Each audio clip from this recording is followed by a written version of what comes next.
Okay, well, you know how I said I was going to look up and see what was going on with the Yeah. with the 94-year-old president in Malaysia. I remember. Yeah, well, he's not doing that. He's not doing so well. Okay, see, I remember.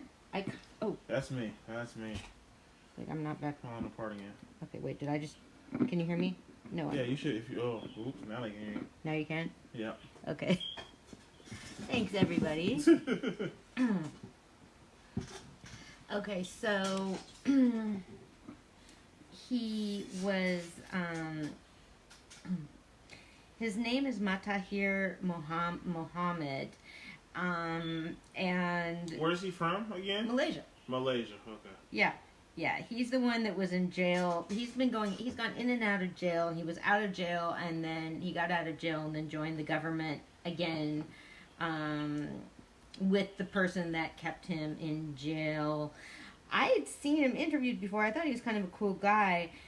But now I remember he was being asked about his anti-Semitism. So he was speaking in New York at, I think, Columbia, and he says, I am exercising my right to free speech. Why is it that I can't say something against the Jews when a lot of people say nasty things about me, about Malaysia, and I didn't protest, I didn't demonstrate?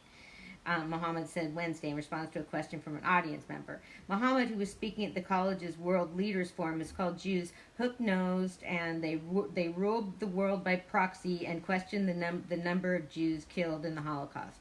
He also has said that he is glad to be labeled anti-Semite. Oh wow. Yeah, man, I used to like this guy. So, okay, the other thing that's happening is, this is just crazy.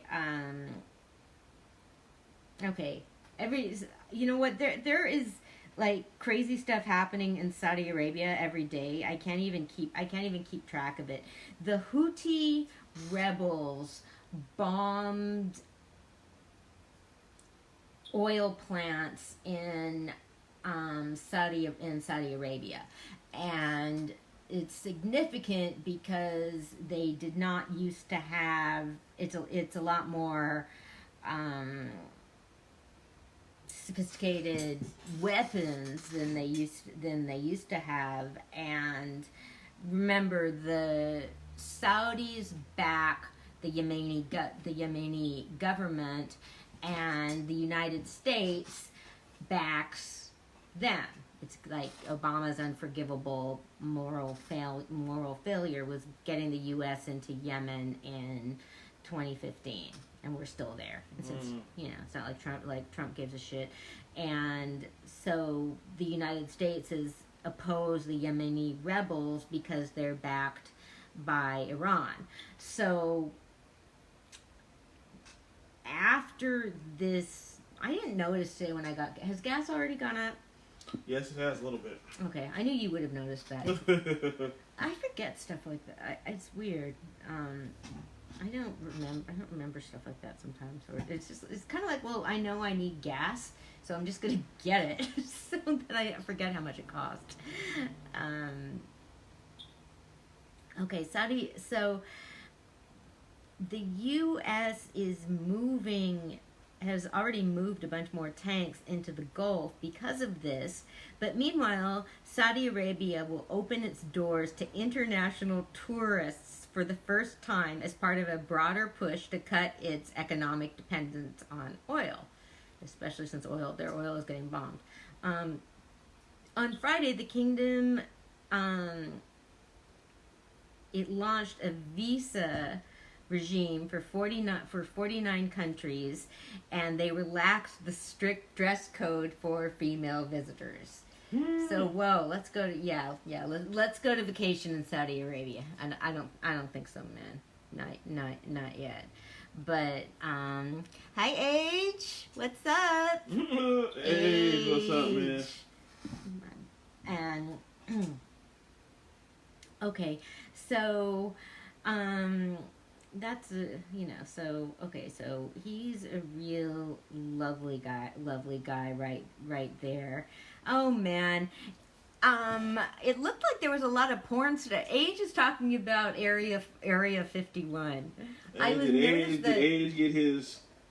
There's some kind of thing he was looking for. I was just really distracted reading about like the alien whorehouses. You know, I mean, it was like they were making bucks like dressing up in costumes. Yeah, I saw this one meme where this guy had. Did you see the one with the guy having the costume of the alien, looking like it's grabbing him and trying to kidnap him? No. But it was him in the costume. Uh-huh. And he had it to where he's the one in the costume, and it shows him with a little body, and like the big alien is like holding him. Wow. And it looked like the alien was kidnapping him. It was kind of funny. Yeah. It's a good costume. Wow. So that does sound good. No, Age, do you know anyone that went to Area 51? Does anybody, Richard, do you know anybody know anyone? I'm sure nobody went. I don't think many people I don't even think they would at make all. it that close. I don't think it was, I think it was like Skylab or something. Not much actually happened. Yeah, I don't think they'd make it that far even if they could go. You think? Yeah. Okay, so Tunisia's former president has died in exile, age 83, and he led the country for 23 years and was credited with delivering stability and some economic prosperity. But he received widespread criticism for suppressing political freedoms and for widespread corruption. See, that's the problem, man. There are no benevolent dictators. Seriously. Okay, so in 2014, I kind of remember this. 43 trainee teachers disappeared in Mexico, and so they're opening a new and 100 people showed up. Thank you. You're just keeping us informed on Area 51. So they're investigating the disappearance of the trainee teachers. Okay, you know, we didn't really, I don't think we really like summed up our thoughts about impeaching Trump, okay? Because we got a little distracted, but you know, it's a great chance for the candidates to look good. And okay, speaking of people looking good and not looking good, I'm going to return to our beautiful little town of Vallejo because I'm pissed. And Vallejo has a big problem with cops killing people. And so the police office, so there's a lot of meetings about that. I mean, there's different meetings about that, and there's groups that go down to city council. And I went to a meeting a couple weeks ago. This is kind of my trademark. I show up at meetings. I have a very short attention span. I show up at meetings really late so that I'm showing my support. So people were glad I showed up, but I didn't have to be bored for too long. But it was supposed to be about the problems with, I don't even know, police brutality and all that. But the lineup, everybody was speaking was men, which I did not like. But the panel was put together by women, so I wasn't really gonna complain about it. And they were really fucking rude to Monica Brown, our very cool state supervisor. Okay, so Tuesday night there was a discussion about the police officer's contract was up for review, and so at issue was whether they were going to get a raise, and they wanted to remove a stipulation in their contract about being drug tested after like a shooting or something. And so a lot of people spoke about that, and you know,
fill up the police force with people. You know, I mean, somebody's been working 16 hours. They have some sort of situation. They are a lot more likely to pull out their gun and shoot.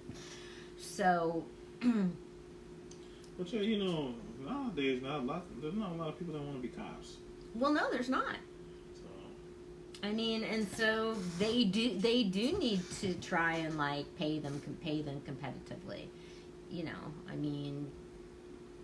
So, I mean, that sucks. And, I mean, you know, I mean, it kind of is a perfect example of the problems with, I don't know, I guess we can, again, I mean, with looking at things systemically and structurally, you can try and look at reasons that cops shoot people and try and mitigate some of those factors. Like, okay, Ella Baker, who was a real incredible civil rights activist, was getting sensitivity trainings for cops going in the 1950s. Okay, I mean, that was, you know, they even got it back then, or just racial awareness for cops, because, but yeah, I mean, they have an important job. I don't think they should be working double shifts, and so the issue with the drug testing had to do with the unions, and so people got up and spoke, and people were, you know, again, like very angry and had really strong feelings about that. And like, you know, one of the best speakers was this woman who was saying, you know, she's a nurse, she's a midwife, she's responsible for people's lives, and she would have no problem being drug tested. And so it turned into an issue, just like, well, you know, somebody saying like, well, the supervisors are still able to mandate drug testing if they think it's necessary, and the cops union, I guess they didn't want to have a specific rule saying must be drug tested after an event. And so the people that are for that are trying to say like, oh, well, we can trust the supervisors to administer drug tests when something happens. Mm-hmm. So that was the argument. And so one person on the council, I mean, people brought up different points, voted for the, hi, Mrs. Scari, we were talking about the forum that you organized on police violence, and this latest city council meeting. So so Robert McConnell, this guy that's on the city council, said that he thought that he should that they should go back to the table and negotiate it, and so he voted no, and everyone else voted yes. And so somebody stood up. There's a woman who's a lawyer in town. She's a white woman who's a civil rights attorney. She represents a lot of the families. She stood up and yelled at our good friend Hakeem, the one black person on the panel. She yelled, "That's why we call you an Uncle Tom." This ain't the lady that was your friend, is it? Huh? No. Okay. Not my fucking friend. You know what I'm talking about, though? The one that you brought here before? The lady, yeah. It ain't the same lady, is it? No, it's not. Okay. No, it's not. I don't think I have any. I defriended her. You know, I don't know, man. Somebody that is gonna say something like that is not my friend. Gotcha. And it was just it was just horrifying. And this was a meeting the issue is racist cops, and the one black member of the city council is getting called a racial epithet because a racial epithet. I mean, and yeah, and there's a lot of it. I mean, there's a lot of issues before. Like another time, Hakeem was the recipient of a bunch of I don't know. So I don't want to get too off track. So it was just I was trying to because I've gotten into it with people before on Facebook defending Hakeem because it's just I stand up for what's right, and he gets like dumped on by a lot of people. Like, call them all. Okay, fine, call them all names. There's 7 people on the council, and you're gonna like direct your anger at the one black person. And like, this lady's a civil rights attorney. I mean, so I'd gone to a meeting at her office earlier in the week, and it was the Racial Justice Commission. I already decided not to go back because it was almost all white guys that kept talking. They kept talking. I was like, man, and like, no, wait, man, I don't want to listen to them. So I'd already decided not to go back, but I am not going to have anything to fucking do with anything that woman's doing. And I spoke about it with somebody else that was there, and I let somebody else know about it too. I mean, I don't know. I didn't want to immediately start getting into it on Facebook in this particular situation, but yeah, it was just horrifying. And so what is your feelings on drug testing? Do you think jobs should drug test anytime? Like, should they be able to do it anytime they want to? Well, when you have responsibilities for people's lives, yeah. What about like normal jobs? No. You don't think they should do it? Like, if you work at, like, let's just say you just work at McDonald's. You don't think they should drug test you? No way. I mean, if you're late to work because you're high, then you'll get like written up. Or if you screw up at your job because you're high, you'll get written up for that. Like, no. I mean, I don't think so. You don't think you should get written up if you mess up at work for being high? No, well, you'll get consequences for messing up. Yeah, but you kind of see what I'm saying, though, right? Like, let's just say, I think if you mess up, and with a job like that, if you're late to work too many times, you'll get fired, and it's not really anybody's. I mean, unless you have.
Money put away, and another person isn't, and the reasons the reasons that, I mean, generational wealth is just such a big term, you know. And it's kind of like, okay, even if you're not getting money from your family, if you don't have student loans, you're already like in a way easier position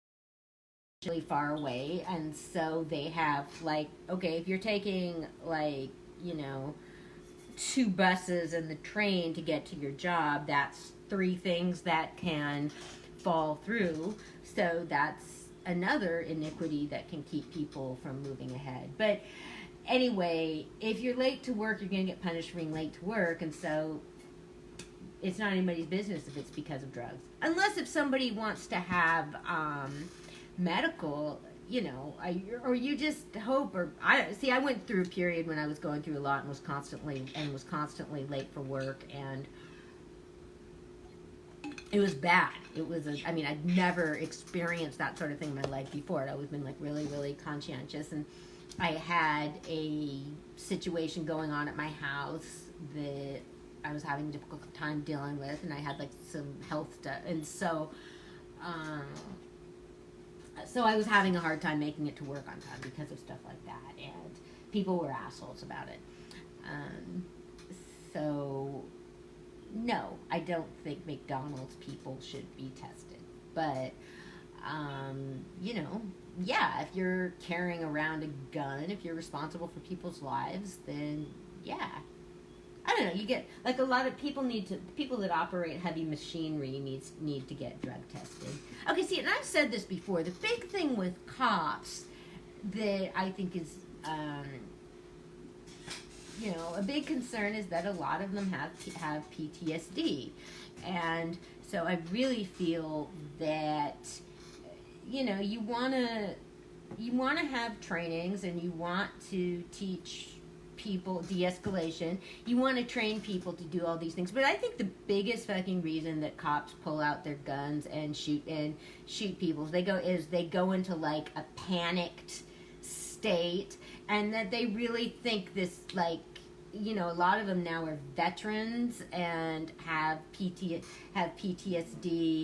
and so, you know, like, no, it's not, I'm not excusing them shooting people, but the ideal would have them have mental health treatment so they don't go into a fight or flight mode and start shooting people. You know, you would rather than figuring out, like, yeah, you need to have policies about about what's going to happen when happen to them when they shoot someone, but you really most of all want to try to just have them not shoot people at all. And somebody was talking about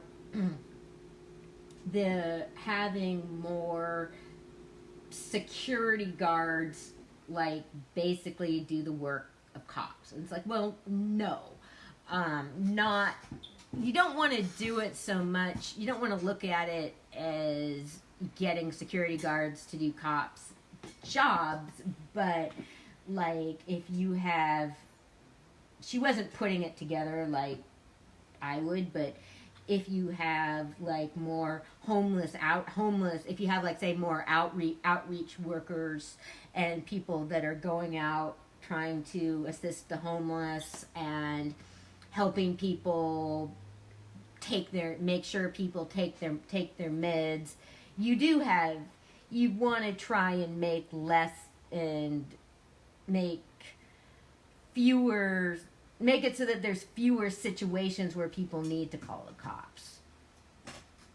And you want, I mean, somebody, oh man, my fucking apartment. Somebody showed up at my apartment, knocking on the door. He's like,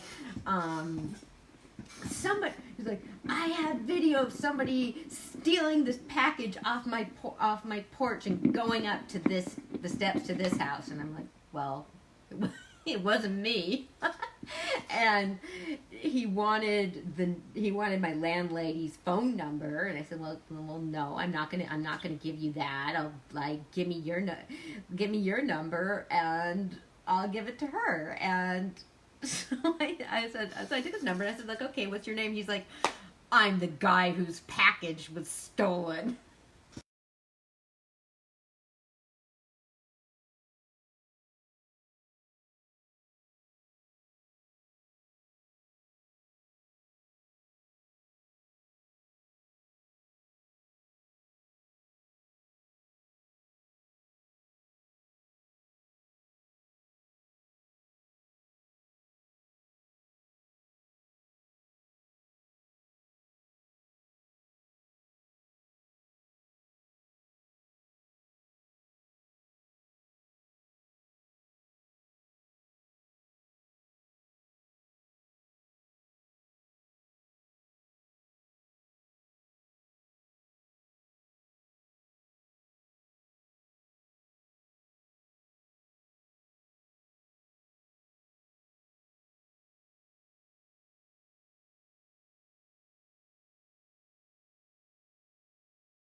Think that I was like, okay, it's like, okay, these young people are going to continue on their path.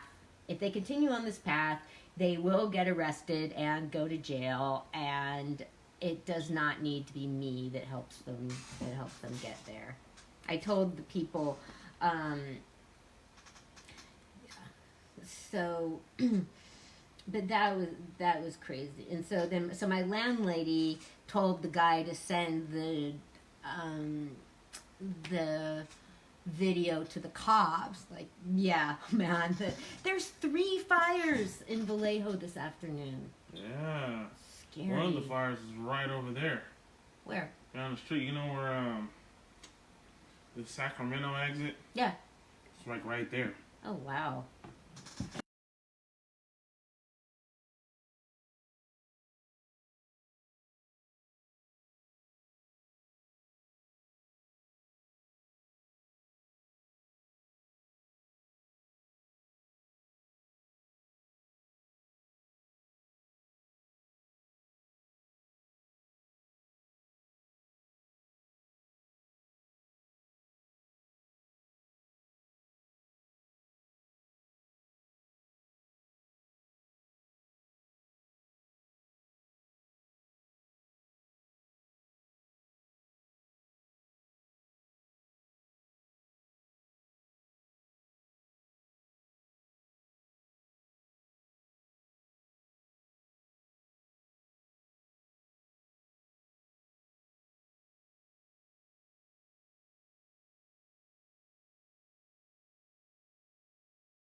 Hoping that Duck Soup will reschedule, so my Duck Soup family can I'll be talk to him. there. And you said that's on October 2nd, it's on Wednesday? Yeah, next Wednesday. I'll talk to him. Okay. Because like Heather, we can hang out and party after the show. Okay, you can see you can go bring your DJ equipment over. Okay. Oh, so you talking about Yeah. Will they let me do that? Yeah. Let's see. We'll check it out. I rented the fucking place. Yeah. How long do you have it for?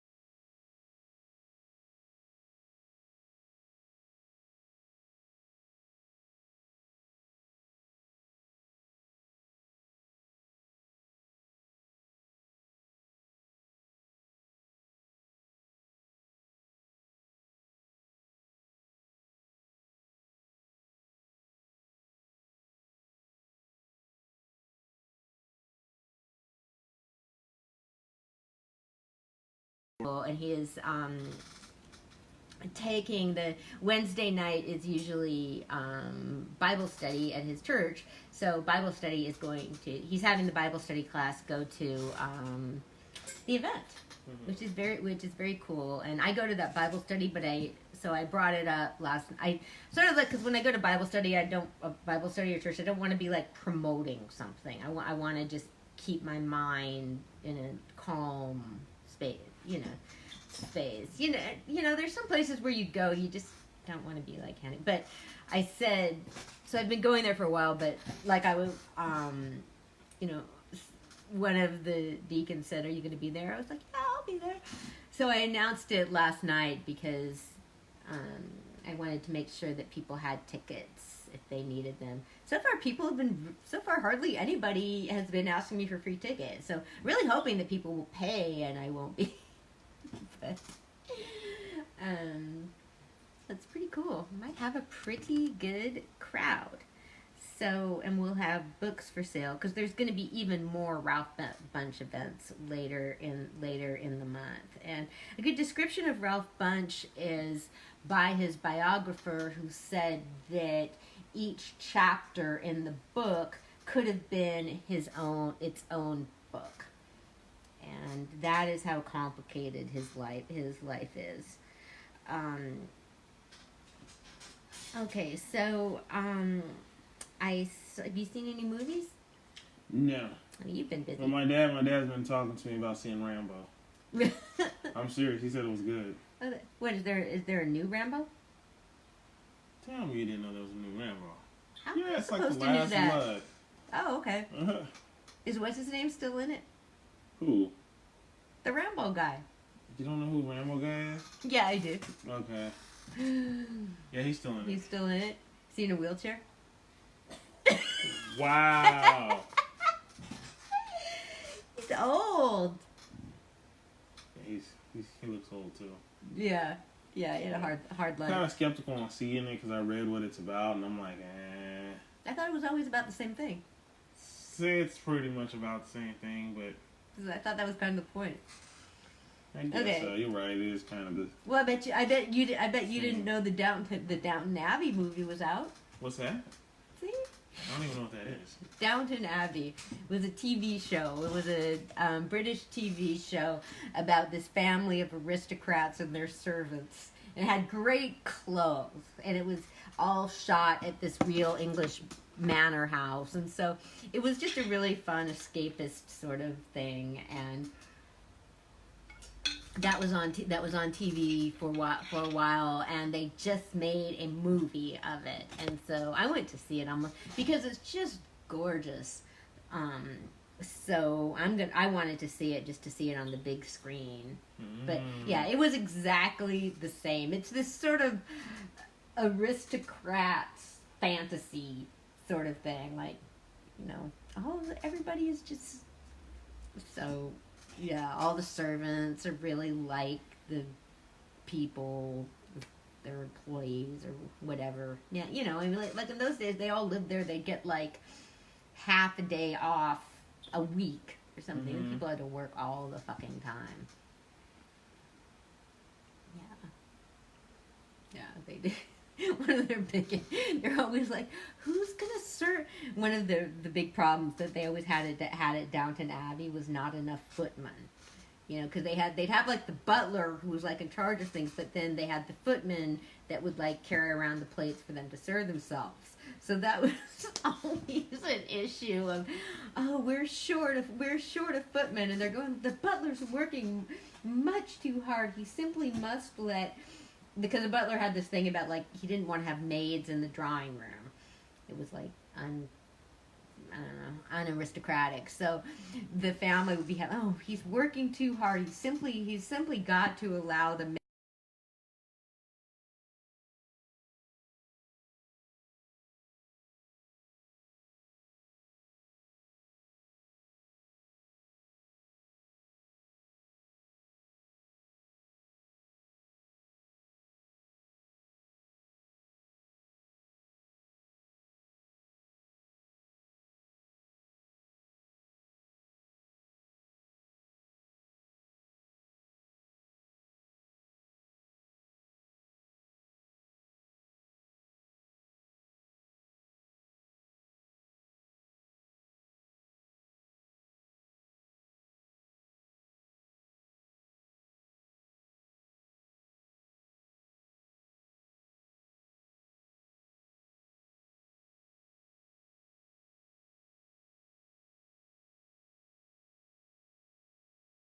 I was listening or reading an interview by a police commander in Ethiopia, and as a teenager she joined a rebel group, the Tigray People's Liberation Front, at the end of the 1970s, and she fought her father on the battlefield because he had sided with the country's Marxist government.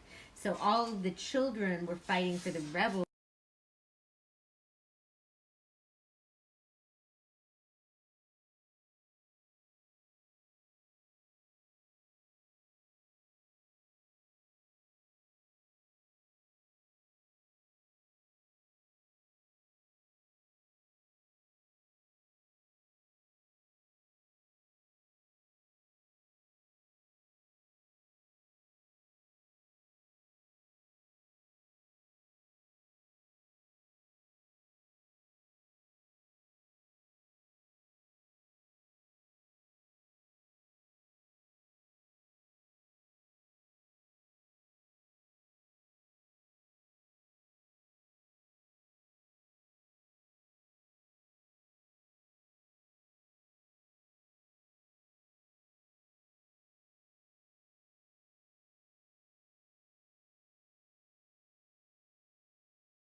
away from Europe.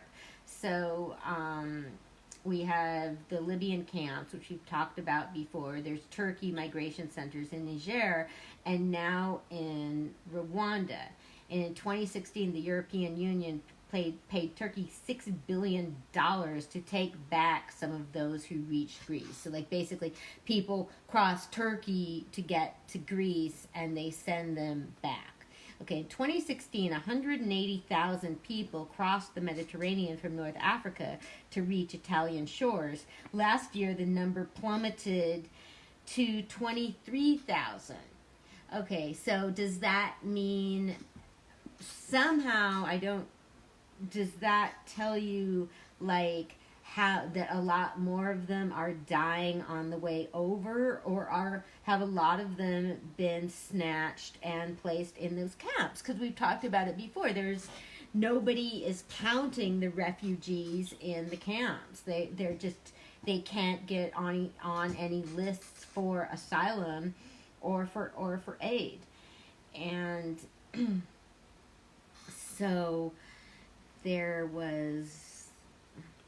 So that is that situation. And okay. So hundreds of African refugees and asylum seekers trapped in Libyan detention centers, they're being evacuated. Okay, yeah, I had this in two separate sections.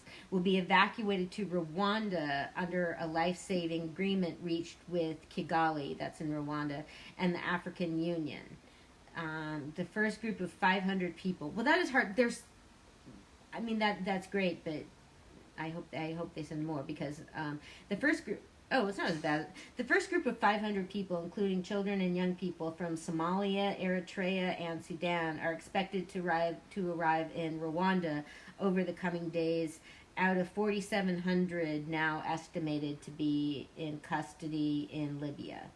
Okay, well, I mean, 500 out of almost 5,000 is better than nothing, but we don't know how many people are in Libya, the Libyan camps.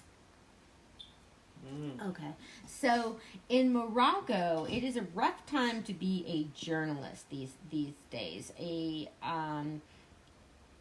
Moroccan woman named Hajar Ressouni has written articles that are critical of the government, and she's been put on trial accused of undergoing an illegal abortion and having sex before marriage. She was at the doctor and they grabbed her on the way out of the doctor and claimed she was having an abortion. And whether that's true or not, it's she's saying it's not true, but whether it's true or not, that is wrong, and so she's being discriminated against because she's critical of the government. And okay, so this was something else was kind of ridiculous. Oh, okay. I'm glad we have time. The French Parliament on Tuesday began a heated debate over Emmanuel Macron's first major social reform, a law to end discrimination over women's reproductive rights by allowing lesbian couples and single women access to medically assisted procreation, such as IVF and sperm donation. Okay, so right now in France, I did not know this, lesbian couples and single women. Now, okay, well, they don't think, including single lesbians, obviously, are not allowed IVF. And that is wrong, but that is his first major social reform? I mean, come on. There's a lot of other things that I think are more important. And not only that, okay, because France must have a very different system. Because I take this, in the U.S., you do a lawsuit for something like this. You wouldn't try and take it to the man. That's why I'm sort of man, the government's gonna take forever. Take him to court. Fuck him. Sue him. So yeah. So I don't know what the fuck you've been doing, Macron, over the past couple years, but this is just weird. Your first major social reform. I'm gonna have to go look this up more. But I suppose you could say he cares because most people don't really. He must be going after single women voters. Well, supposedly single women are a very large voting bloc. So I guess if he's trying to get on the good side of single women seeking IVF and lesbian couples. It's weird because you thought, I don't know, I mean, stuff's just different in Europe. Because sometimes I thought that France and Europe is more progressive than the United States. But, I mean, because, IVF, it's a business. Mm-hmm. A business, you should sue businesses. Don't take them to court. That's how I would do it. I don't know, man. I think the IVF business sucks. You just hear such fucking crazy stuff. I was just reading. There's always crazy articles about it. Okay, the remains of the Spanish dictator Francisco Franco are to be moved from the state mausoleum in which he was buried in a municipal cemetery. Yeah, he was buried basically in the same place as a whole lot of people whose deaths he was responsible for. So he's going to be moved to lie alongside his wife. The victims' families didn't want him in the same graveyard as them. So yeah, put him with his family. I mean, he's got to be buried somewhere. Right. So I'm not going to be out of town going on the civil rights tour. I'm not going to be going on. Yeah, that was sort of the joke. I was like, yeah, man, that's my vacation. that's my vacation. Going to a bunch of lynching memorials, but I'm not going to go to Saudi Arabia either. Yeah, my ass is staying home. I am going to go up to Seattle for a day or so in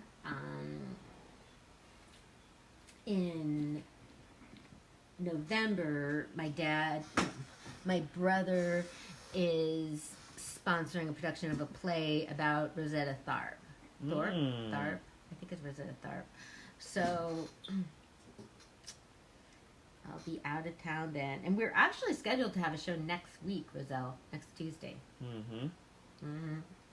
Well, I mean, it'll go if it goes. Okay. Like I said, it always kind of depends, but it shouldn't be no problem. Exactly. So yeah, so that's always sort of fun. See, we've had to have a couple cancellations recently. So my notes are from weeks ago. So I was grabbing them, and I was starting to make a whole new set of notes, but then I got lazy. So I was just checking to see. Fortunately, in some respects, but the kind of stuff I'm talking about, things don't really change that quickly. Okay, meeting between South Sudan's president and the exile, Riek Machar, and Salva Kiir. The last time they met was in April in the Vatican on the invitation of Pope Francis. That's when PF like kissed both their feet. Okay, man, you have an ancient old guy like kissing your feet. I think everybody looked scared. He was gonna fall over. Man, get your shit together, okay? And so. South Sudan's President Salva Kiir has threatened to form a unity government without opposition leader Riek Machar, and he gave the warning during prayers being held at the State House in the capital to mark 1 year since the signing of a peace deal. So that's just another interesting thing about that form of government. They form unity governments, and I don't know, man. I just think I just try and picture like how that would work here in the United States, and I don't know. It would just be crazy. It's already crazy. Okay. Oh wait. So anyway, I was mentioning my Justice for Hammarskjöld, which I've had for 5 years, and so this is a new book called Dag Hammarskjöld, The United Nations and the Decolonization of Africa, and this book just came out by Henning Melber, who's somebody that's done a whole lot of work on the Dag Hammarskjöld thing. And I saw it was out, and I wanted to read it, and I started to order it from the library. And then I was like, wait a minute, maybe I could get a free copy. So I wrote asking for a free copy because I run Justice for Hammarskjöld, and I got this. See, I am just feeling so important, when you get something free. So, I got a book for free about decolonization. I've done 2 interviews for the paper this week. Oh shit. You know what I forgot to do is call OzCat and I have to try and do that before Tuesday and ask if I can go on and promote the show. Yeah, I should let you. Yeah. Any issues. Yeah. I have before. Yeah, I did before for the Byard Reston thing, but I didn't talk. The presenters talked. So that will be cool. So I thought, oh man, there is a shitload of stuff going on this weekend. There's a tenants' rights workshop. There is a town meeting by Hakeem that is getting called, told off. Oh, okay, so the other part of this is that people were talking about the one dude, Robert McConnell, that voted against it and voted against this being passed, against the pay raise and removing of the drug testing thing being passed. And people are going like, oh, Robert McConnell's brave. I'm like, no, he fucking isn't, because he knew it was going to pass. So if you know it's going to pass, you just oppose it, and so you look good, and you don't really need to deal with anything. Hakeem could have done that too. you know, but he voted honestly. So, yeah, I do not find Mr. McConnell impressive because I went to a fundraiser he was having. I mean, you know, I was on the list. I certainly don't pay, but he didn't even talk to me. I'm like, you want my, you know, the thing is, if somebody talks to me, I will you know, talks to me.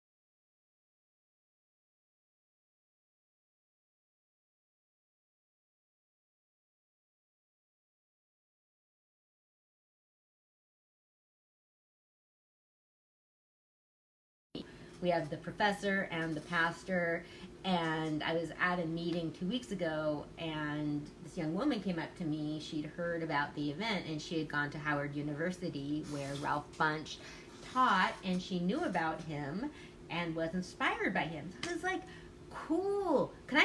Will you do something at my show? So now she's on, so now I have somebody young on the to kind of show that how relevant he still is. And she went to Howard. It's three generations. She's a millennial. Pastor Quick is my era, and then Professor Henry is a baby boomer. So those guys are 3 generations of HBCUs, of historically black colleges and universities. You know, so I'm the, you know, state alternative school that takes high school dropouts graduate. So, you know, I'm sort of the snuck on stage person with them.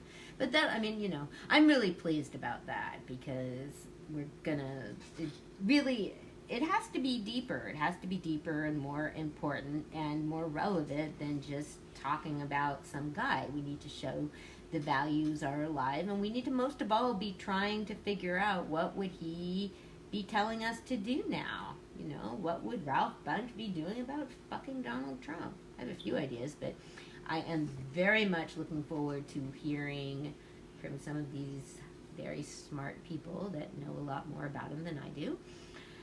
And yes, so that is my big thing. That is basically all I have been well, no, not entirely. And now I'm talking with people about screening a film about Ida B. Wells, the journalist, because I am getting on a little roll here. Oh, nice. Yes. Yes.